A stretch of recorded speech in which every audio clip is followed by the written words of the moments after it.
metaphysical friends. I'm here to discuss with you today something that many of you have asked me to speak about: astral projection. Now, astral projection is an out-of-body experience under controlled circumstances. Initially, though, some people might ask, well, why do it in the first place? I would say for various reasons. Some of them might be to explore the expanses of the universe. For other reasons, you might want to, frankly, escape physical pain. You might want to learn. You might want to just, who knows, go beyond your own habits, thoughts, prejudices about the myopic aspects of the world. So let me discuss memories of how far back I have indeed projected myself. I remember being a little 8-year-old boy, and I used to feign illness to Mom and tell her I wasn't feeling well, when in actuality my desire was to astral project. So, being just a little guy and not being sure where to go, I used to go to my grandmother's house. So I remember one afternoon, Troy wants to go down. I remember going to her garden in Woodhaven. So I traveled the Southern State Parkway, as I always had done before. You get yourself into a great state of just peace, which I'll explain in a moment. And I remember drifting through her garden, watching her smell the roses. She wasn't cutting them, just enjoying the fragrance. She turned around because she kind of felt something in the air all around her, and she wasn't sure what it was. I never told her it was me spying on her. I just didn't want to spook her, that I could do that. But I was thrilled that I could. Now, again, one might ask again, why even conduct something like this? Well, it's a gift from God. When you're in some sort of a somnambulist state, when you're in bed between that twilight sleep of almost going to sleep, and yet being uber aware of the energy fields around you, that's a moment of astral projection where you can have this out-of-body experience. Never be afraid, though, if you project yourself, that you're going to dismiss your body, leave your body, and in essence then leave it open to something or anything or an entity that's going to take over your body. Your body's yours. It is said that your body is connected to your spirit by a silver cord, and via that silver cord, it always belongs to you. Have you ever had that experience where you wake up and you bounce like that in your bed?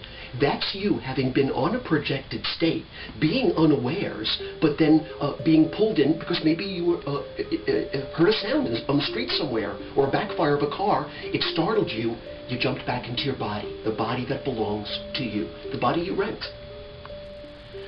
So the best way to get yourself into a projected state, of course, is going to bed in a state of peace and relaxation, deep peace, breathing gently, calming.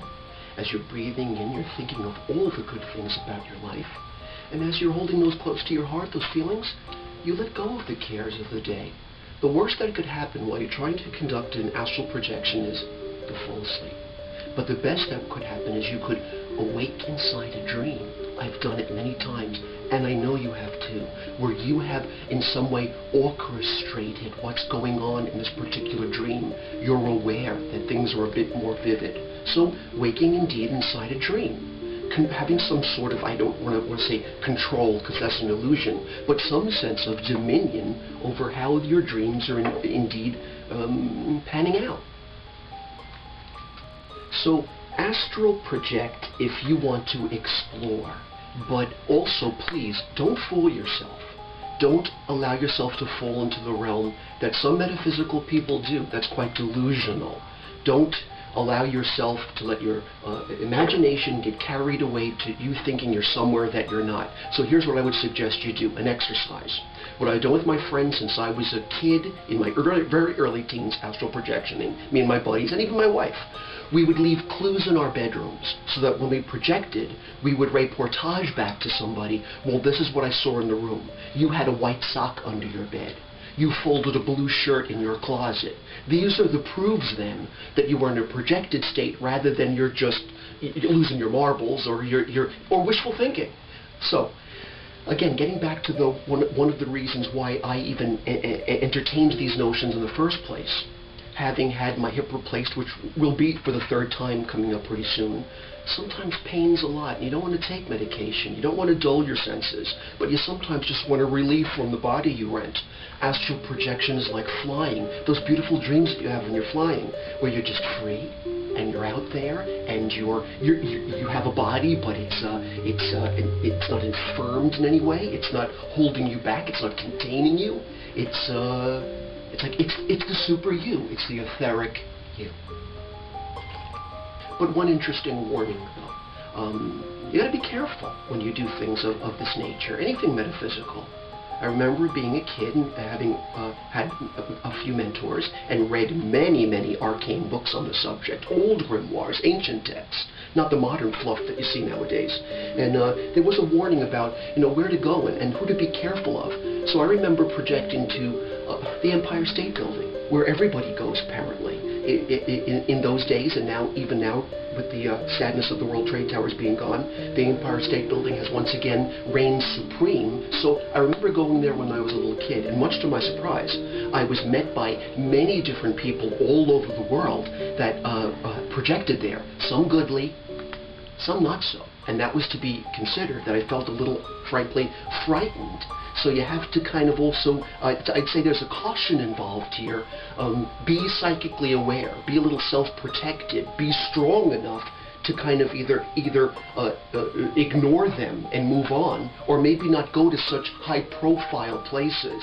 But one thing I do want to mention, though, I remember when I left my body, like we all do, went out the window of my bedroom, and there were all the hedges in the evening, one evening. The hedges seemed aggressive and angry, as if they were saying to me, "Boy, what are you doing in our energy field?" It was a shocking illumination for me to discover that in conscious life, plants seem to be quite stationary, and they seem to be, maybe to some extent, powerless and at our mercy. But in the astral realm, the plant kingdom is quite evolved, quite powerful, quite nonverbal, and can give you a piece of their mind if they suspect, what are you doing, messing around or infiltrating, indeed, their kingdom. So astral projection is a glorious thing, and I highly recommend it, and it allows you to understand the many earths on earth and your own limitlessness. It's as simple as relaxation. It's as simple as waking inside a dream. As I said before, you've all done it. So in those moments when you're going to sleep at night and you feel safe and you feel comfortable, when you start to get that extra sensation, think of a place, maybe a beautiful place you'd like to go to, and attempt to go there. The worst that can happen, as I said before, is you'll fall asleep. Let's get a sense, while we're speaking of the projected state in the etheric realms, what the psychic vibe has to say. So, when speaking of things like the etheric worlds and the etheric bodies, it'd be very interesting to see what the vibes have to say about such things. What do the psychic energies say in response to the things we've just put out into the universe? They say this. Pink. The heart chakra. Perhaps these are the reasons even to exercise such a thing as an astral projection. If it's born of love, or curiosity, or a love of life, or a desire to learn. Let's pull another card. The second vibrational field, when we speak of astral projection, says this. I like it. Belladonna. Not only does it represent, of course, or translate literally to mean beautiful woman, but sometimes it says something else. Long ago, in Victorian times, ladies would put a drop of belladonna drops in their eyes. It would enlarge their pupils. It would temporarily paralyze them. Believe it or not, it was actually used as a cosmetic to make women look dreamy, etheric, distant, sexy. So in a way, I guess, that's what belladonna is trying to say, is you enter into the realm of belladonna and you leave density behind. You leave your body behind. You enter into what metaphysical people understand are the realms of the fae, the creatures, the fairies of the forest, other beings, frankly. So I think that's where these little winged creatures are coming through in Belladonna. All right, let's just pick one more card. And the reason I asked so I wasn't going to, but one already just kind of pushed itself out of the vibrational field. It wants to be read. So the final vibe says this. Interesting. She's given everything. Now, you know, it's hard to, I'm not going to try to process this in one filming, but whatever it's trying to suggest to us is, wherever you're going, who's ever out there, you could be given a lot of information and knowledge and indeed illumination by undertaking such an experiment as astral projection. May you, if you decide to project, be given indeed